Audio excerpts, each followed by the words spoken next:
qu'une folie, puisque nous nous sommes donnés l'un à l'autre depuis toujours. Vos sentiments pour Henri de Guy sont trop éclatants, maîtrisez-les. Épousez vos pensiers.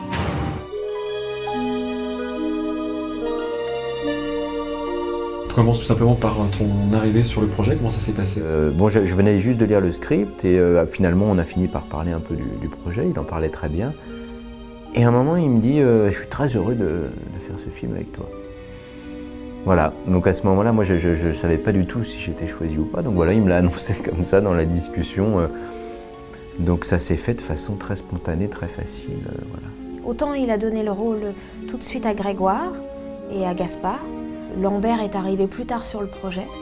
Et quant à moi, on était quelques-unes et j'ai dû faire 4-5 auditions. Et puis finalement, j'ai réussi à le convaincre et il m'a engagée. Il me dit je veux qu'elle soit pure, je veux qu'elle soit limpide, je veux qu'elle se prenne toute plein fouet et qu'elle soit entière. Non, mon père! Et tout d'un coup, il y a un rapport à l'émotion qui est d'autant plus fort. Là, on s'est beaucoup vu en amont. Bertrand, c'est quelqu'un qui aime bien voir ses comédiens avant, parfois juste pour déjeuner, parfois je le voyais en tête-à-tête, parfois avec d'autres comédiens. Il y a eu pas mal de rencontres et donc pas mal de discussions sur les personnages et même des lectures avec les autres acteurs, plusieurs lectures. Ce qui est très appréciable parce que ça permet de découvrir plein de choses et c'est même sympa de pouvoir entendre ses partenaires à l'avance. Ça permet d'avoir une idée un peu plus précise de l'ensemble. Donc je savais que j'avais entre les mains un film qui avait des vraies qualités et surtout qui avait une vraie pêche par rapport à ce qu'on pourrait se dire quand on entend La Princesse de Montpensier. Elle est pas précieuse, mais elle est belle, elle est classique.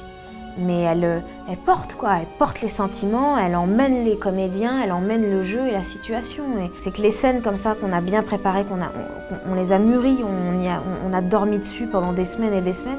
Une fois que le tournage est là et qu'on est prêt à les tourner, c'est libérateur de les jouer. Et on les a tellement nourris et tellement réfléchis que ça part tout seul. Et c'est droit, ça va très vite. À la lecture du scénario, pour moi c'était un personnage assez clair, assez facile, limpide.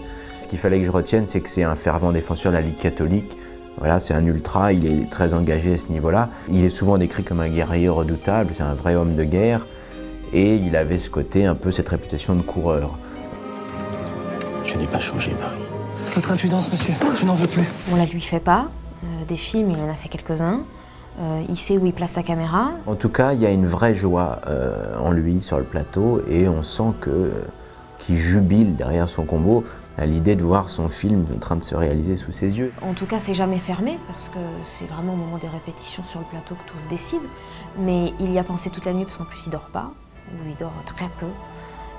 Il n'a vraiment pas besoin de beaucoup de sommeil.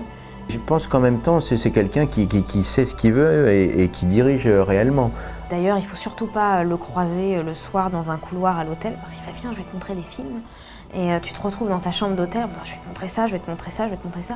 Et tu te rends compte qu'à 4h du matin, il dort toujours pas et que le réveil est à 6h ou à 5h30. Je ne sais pas comment il fait pour tenir. En tout cas, c'est quelqu'un qui aime réellement ses acteurs, ça se sent dans ses films et ça se sent d'autant plus sur le plateau.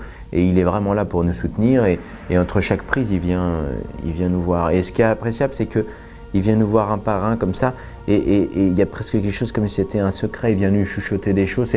C'est pas le genre de metteur en scène qui va aller gueuler devant toute l'équipe. Et voilà, il y a une vraie classe dans sa manière de faire. De tout le château, je suis le plus ignorant de ses goûts, de ses humeurs. Monsieur Dangeau désire vous parler. Votre beauté me trouble, madame. Et une fois qu'on est sur le plateau, il nous donne une grande liberté quant aux places, parce qu'il a horreur des marques. C'est-à-dire que je crois que ça le gêne plus lui que nous, finalement. Moi, le vrai sentiment de liberté, je l'ai plus eu dans la méthode de travail. C'est-à-dire que déjà, on est dans une mise en scène avec peu de coupes, beaucoup de plans séquences, ça c'est quelque chose que j'adore. Comme beaucoup de comédiens, je pense que ça permet de rentrer dans une séquence et de la vivre pleinement jusqu'à la fin. Il n'y a rien de plus fastidieux parfois que de couper une séquence comme ça, de passer la journée sur une scène à faire tous les axes. il y a quelque chose qui se perd. Là, on est vraiment dans l'instinct, et puis on fait peu de prise avec Bertrand. En revanche, là où il est très attentif, c'est être au plus juste du quotidien de cette époque. Quand, par exemple, on lit une lettre, on va se mettre proche de la fenêtre ou du feu. Quand on discute avec quelqu'un et qu'on est en hiver et qu'il fait froid, on va près de la cheminée. Face à face, sans merci. Je suis sincèrement jaloux de votre époux. Donc c'est génial, on est dans un terrain de jeu où on n'a pas de marque à respecter, où on peut se déplacer comme bon nous semble dans l'énergie du personnage, et ça c'est génial. Et il y a des choses comme ça où il voulait vraiment qu'on soit au plus proche de cette vie-là, qu'on ne mente pas et qu'on la vive profondément. Et après, dans la direction, il est très musical. C'est quelqu'un qui souvent, il ne regarde pas le combo. Et il ne sait même pas ce que c'est qu'un combo. Il fait totalement confiance à son cadreur. Ce que je dis, madame, je vous aime. Comment osez-vous? Toute la cour vous dit amoureux d'une autre. Le jour opéré de votre vie, c'est de outrage. Et donc il ferme les yeux et juste il écoute la musique. Et si c'est juste et qu'il sent l'émotion juste dans la voix et dans ce qui se dit et dans la façon dont c'est projeté, alors là, on passe au plan suivant. Il n'a pas regardé l'image, quoi. Moi, je trouve ça me scie les pattes, quoi. Et en revanche, quand la musique était pas bonne, il tapait du pied et on savait qu'on avait le droit à une seconde prise, quoi. M'aimerez-vous, madame? Quand vous me le commanderez. De tout le château, je suis le plus ignorant de ses goûts, de ses humeurs. Grégoire, c'était profondément touchant de le retrouver, évidemment, parce que j'ai quasiment fait mon premier film avec lui. Lui, c'était son premier, en l'occurrence, le film d'André Téchiné. Il avait 14, j'avais 17 ans. Et voilà, on s'était peu revus depuis, et là, je l'ai retrouvé comme un homme avec sa barbe.